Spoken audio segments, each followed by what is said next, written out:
Pertama, saya ingin menyampaikan bahwa saya dalam bersosialisasi, karena memang belum masuk kampanye, saya ingin menggunakan cara-cara yang terkadang tidak biasa. Contohnya, hari ini ada 2 kawinan, satu kawinan Batak, satu kawinan Betawi.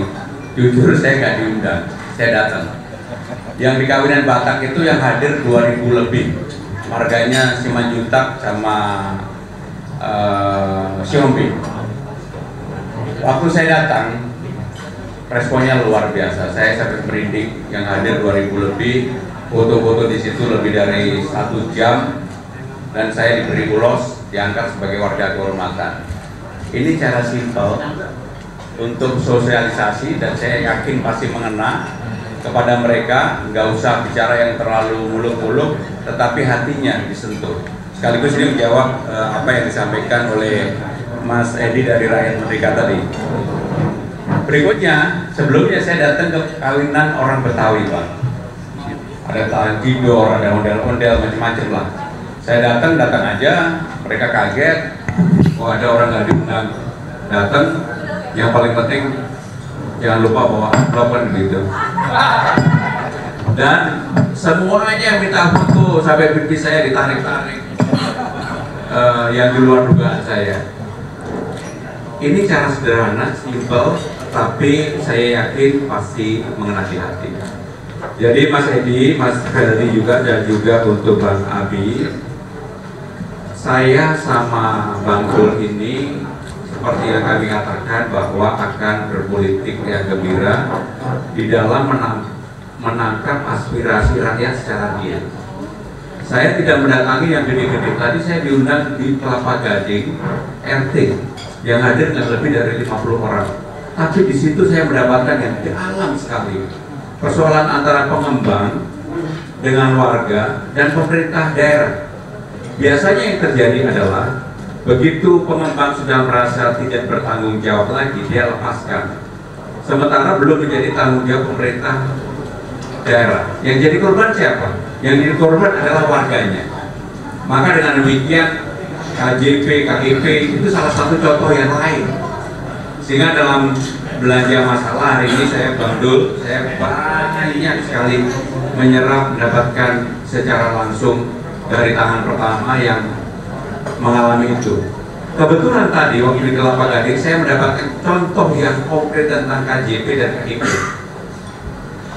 Keluarga yang terpandang di tempat itu secara sosial menengah, rumahnya bagus dan sebagainya, dia malah dapat. Sementara yang warga di belakangnya yang secara ekonomi lebih sulit, dia tidak dapat. Kenapa persoalan ini bisa terjadi? Karena di dalam tubuh pemerintah sendiri ada yang menggunakan data BPS, ada yang menggunakan data bansos, atau menggunakan data lama, tidak divalidasi. Nah, yang begitu-begitulah yang terjadi.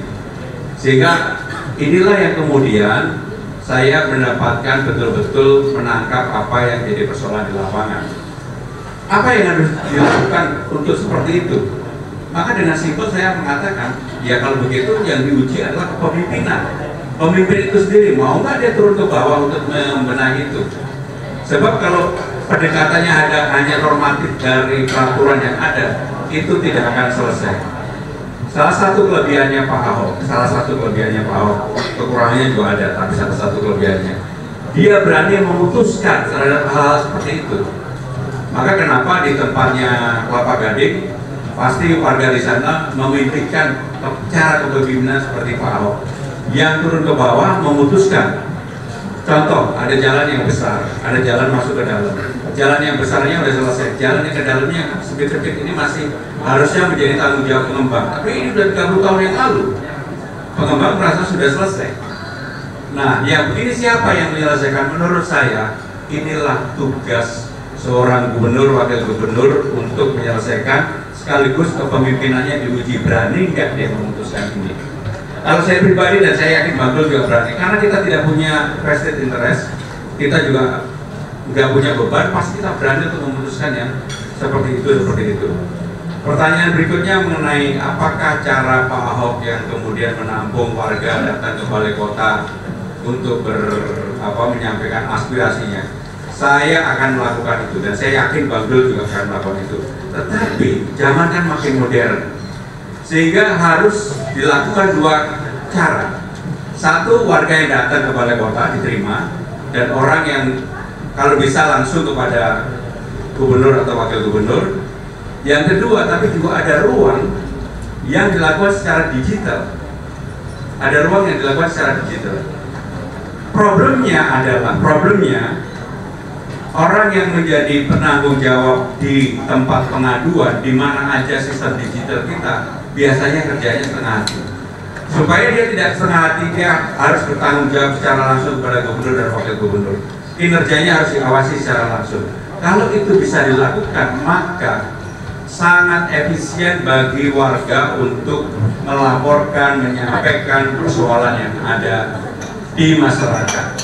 Sehingga dengan demikian, yang paling ingin saya katakan bahwa berkali-kali dalam sosialisasi saya Bang Dul, bahwa kami berdua tidak mengkampanyekan atau menginginkan program-program yang terlalu besar yang tidak bisa dijalankan.